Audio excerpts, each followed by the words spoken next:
The civilian convoy to Scarborough Shoal in the West Philippine Sea returned safely to Subic fishing port early Friday morning, despite several encounters with Chinese vessels during the two-day trip. The mother ship FBCA Bingbing, along with four other boats, already returned to port at around 1:30 a.m. on Friday, May 17. The Atinito coalition managed to conduct its activities like placement of symbolic markers in the West Philippine Sea and the distribution of fuel and food packs to Filipino fisherfolk through an advance party of the convoy. This was despite several encounters with China Coast Guard vessels, which tailed FBCA Bingbing since Wednesday, May 15, one of which came as close as 100 meters. One of the China Coast Guard ships shadowed the convoy until Thursday noon, while a People's Liberation Army Navy warship was also seen within the vicinity of the mother boat.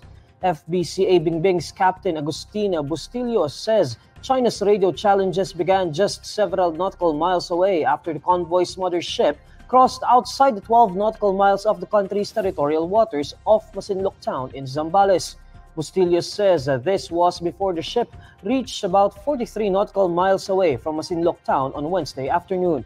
According to Bustillo, he heard the radio challenge between the China Coast Guard and the Philippine Coast Guard through the mother boat's VHF radio, which he said occurred more than a dozen times. The 2016 arbitral ruling declared Scarborough Shoal a traditional fishing ground that should be shared by the Philippines, China, and Vietnam. However, China refuses to recognize this ruling.